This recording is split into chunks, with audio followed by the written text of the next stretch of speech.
Donc, recoucou mes petits malins.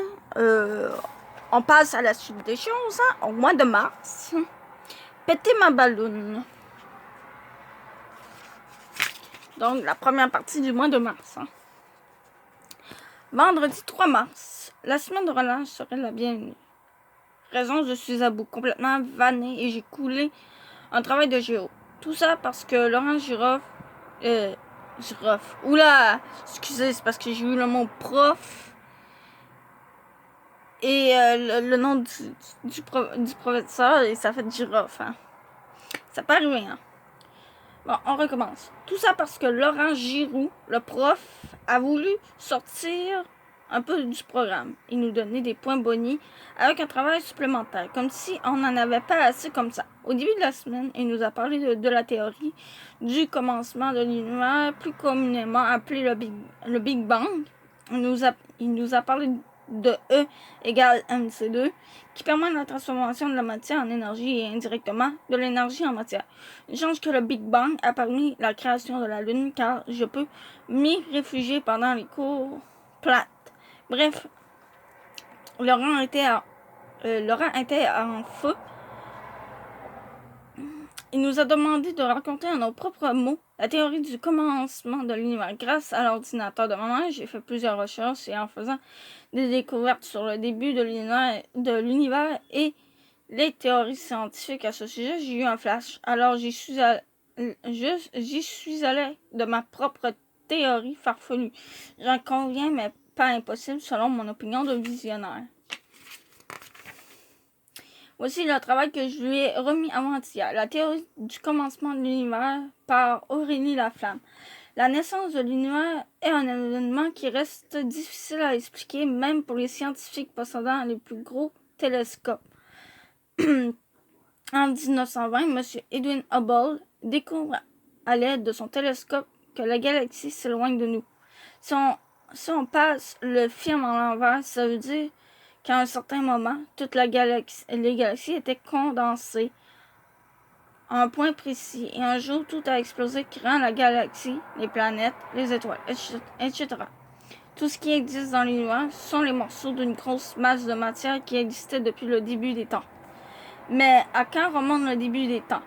M. Einstein a trouvé le E égale mc2, qui explique la transformation de l'énergie en matière. L'ère de la matière peut commencer, mais avec elle apparaît aussi l'ère du temps, car pour M. Einstein, l'espace et le temps sont d'une certaine manière fabriqués par la matière.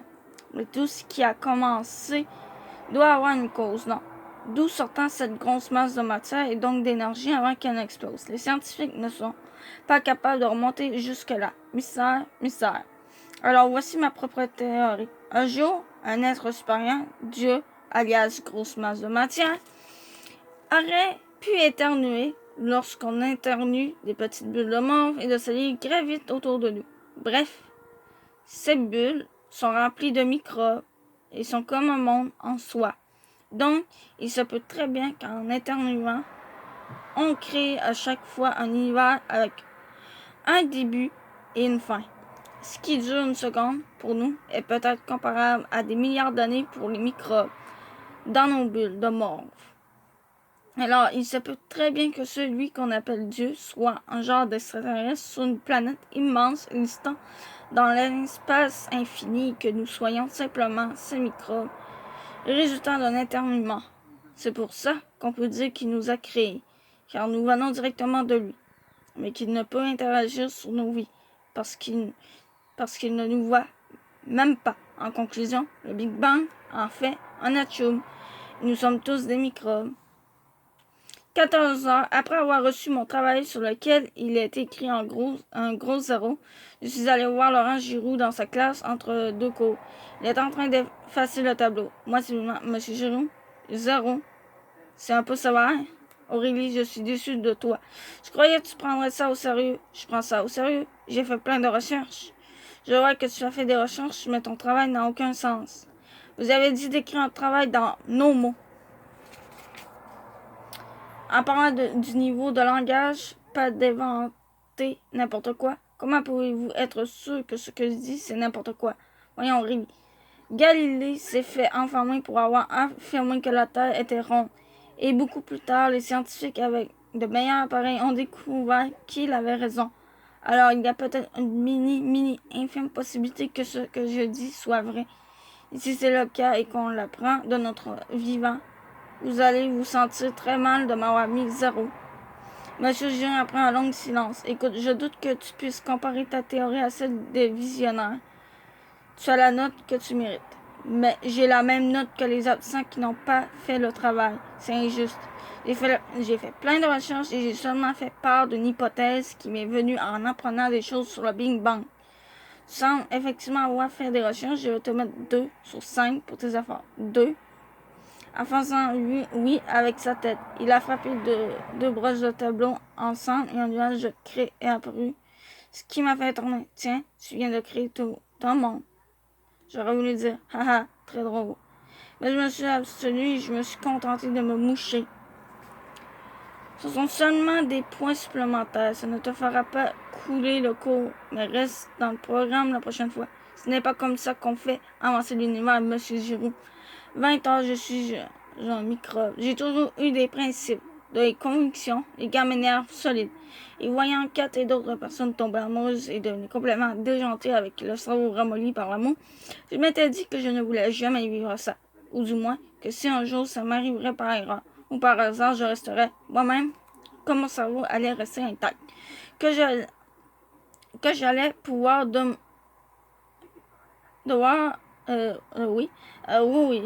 que j'allais pouvoir demeurer raisonnable, complètement en contrôle de la situation et aucune émotion, et sans prendre peur de mes neurones intacts. Et là, Nicolas est arrivé et pouf, tout a changé. Je suis devenue une totale autre personne, totalement aliénée. Donc, j'ai une petite question pour vous. De nous, de moi, qu'est-ce que vous en pensez de la théorie d'Aurélie? Qu'est-ce que vous en pensez? Dites-moi ça en commentaire. Qu'est-ce que vous en pensez?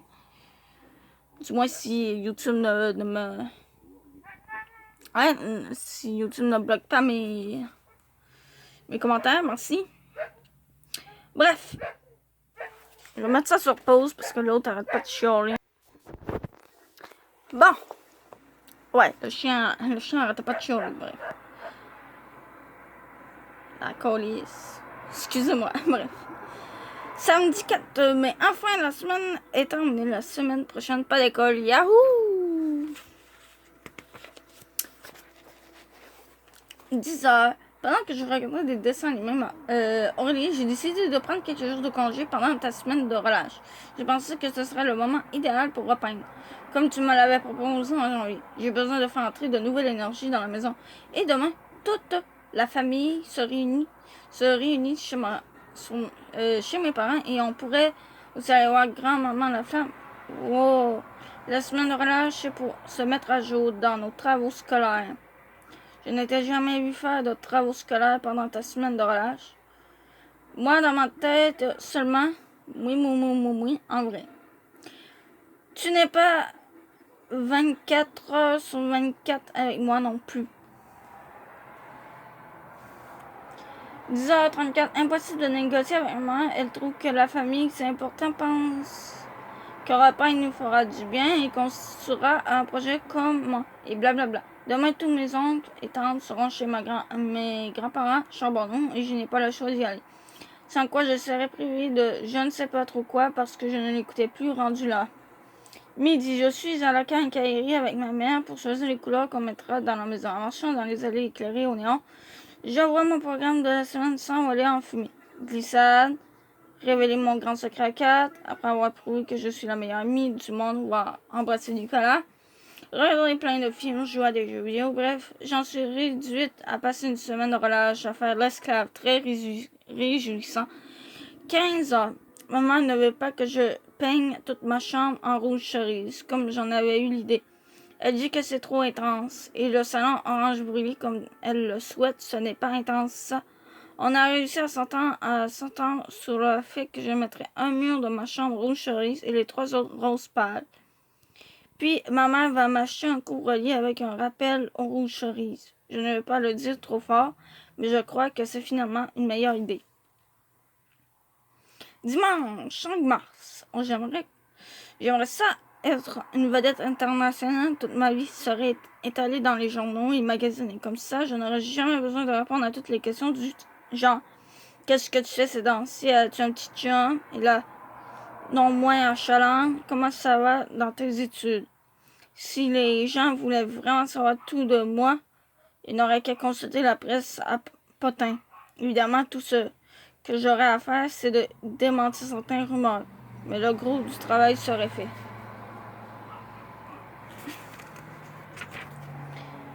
Je dis ça parce que je suis chez mes grands-parents et toute la famille me pose continuellement toutes sortes de questions auxquelles je dois répondre par politesse alors que je n'aurais qu'une envie, jouer au Nintendo ou être avec Nicolas. Mais pas question que je dévoile toute ma vie, j'ai mes secrets. Bon, mon idée de vedettariat international est peut-être en contradiction avec ma volonté de vouloir garder mes secrets pour moi. Notamment même, tenter d'être plus conséquente dans mes buts et ou rêves. Bon, ça c'est la note que j'ai.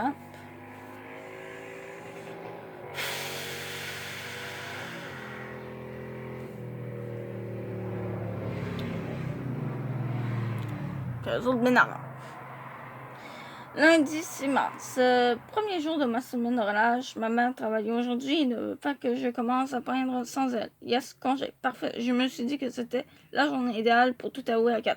Dire la vérité à Kat est une très bonne chose car 1.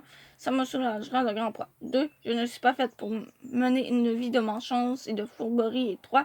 Je vais pouvoir commencer à dessiner des cœurs dans mon agenda. Je me retenais pour ne pas être démasquée.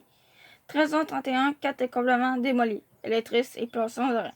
Kat entrevoit une pluie de sanglots. Quand est-ce qu'il va disparaître de mon esprit, truche? Ok. Bref. Elle va disparaître quand tu vas le décider. T'as qu'à souffler dessus et son image va faire pouf. Il a une nouvelle blonde. Qui ça? La fille de l'arcade. Ce n'est peut-être pas sa blonde.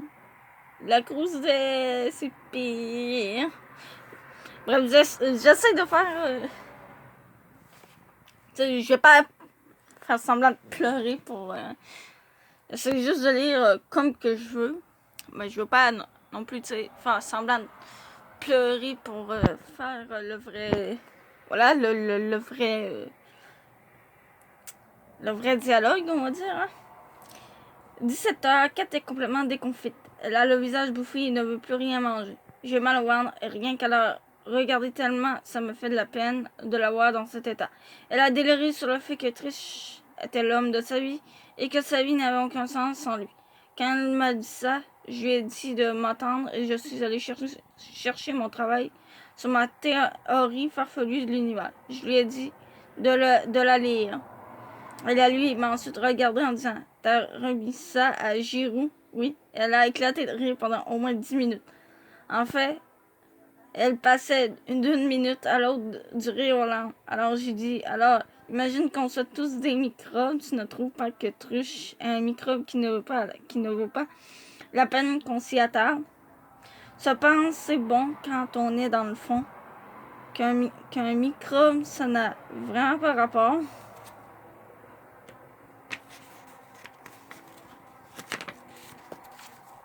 Oh oui, c'est terminé ça. Kat a acquiescé et je suis retournée à la maison. Maintenant, tout compte fait, dire la vérité à Kat est une bonne chose. Mais aujourd'hui n'était pas la bonne journée. Ça l'aurait démoli, selon le deal avec Julien. Je n'ai que jusqu'à la fin de la semaine. Elle n'a pas manqué de me le rappeler avant que je quitte leur maison en me faisant de gros yeux. Ouh là là!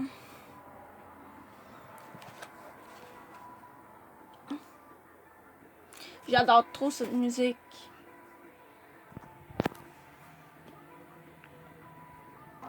Cette musique. Je sais pas si vous l'entendez, mais c'est cette musique que j'adore. Je vais vous la laisser. Je vais mettre le lien dans la description.